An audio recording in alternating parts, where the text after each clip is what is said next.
प्रमुख कारण आपल्या सर्वांना माहिती आहे की काही दिवसांपूर्वी मामा पगारे आमचे ज्येष्ठ पदाधिकारी आणि ज्येष्ठ नागरिक डोंबिवलीतले यांना भर चौकात भाजपच्या अध्यक्षांनी त्यांच्या सहकारी पदाधिकाऱ्यांनी जी साडी नेसवण्याचा प्रकार केला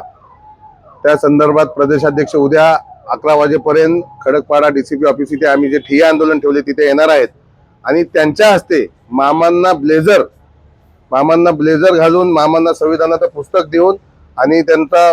पुष्पगुच्छ देऊन प्रदेशाध्यक्षांच्या हस्ते सत्कार ठेवणार आहे। ज्या भाजपच्या पदाधिकाऱ्यांनी साडी मामांना घातली त्याचा एक उपहासात्मक विरोध म्हणून आम्ही मामांना उद्या ब्लेझर घालणार आहोत। तसेच आपल्या देशाचे सरन्यायाधीश भूषण गवई यांच्यावर जे बूट फेकण्याचा प्रकार मनुवाद्यांनी केला, त्या एका वकिलांनी केला, त्याच्या विरोधातलं निवेदन प्रांत ऑफिसमध्ये प्रांतांना आम्ही अध्यक्षांच्या हस्ते देणार आहोत। हा बूट फक्त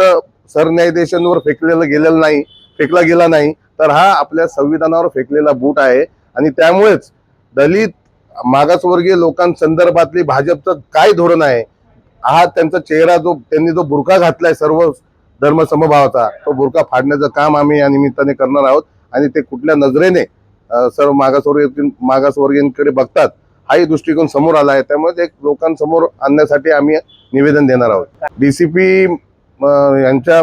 ऑफिसचे आंदोलन यासाठी वेळोवेळी आम्ही मागणी करून जी गुन्हे आम्ही दाखल करण्याची तक्रार केली होती त्याच्यावर प्रमुख गुन्हा होता अॅट्रॉसिटीचा,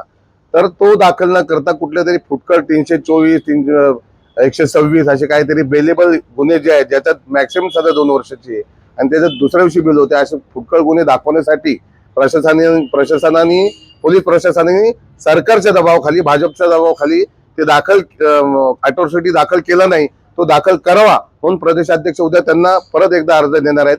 जर त्यांनी नाही केला 8 दिवसात तर निश्चितपणे मामा पगारे यांनी असाही इशारा दिलाय की ते आत्मदहन करतील आणि आम्ही न्यायदेवतेकडे पण न्याय मागणार आहोत। 156(3) खाली कोर्टात जाऊन त्यांच्या जे कोणी असतील भाजपचे पदाधिकारी त्यांच्यावर अॅट्रॉसिटी गुन्हा दाखल करावा हा पण अर्ज आम्ही कोर्टात दाखल केलेला आहे।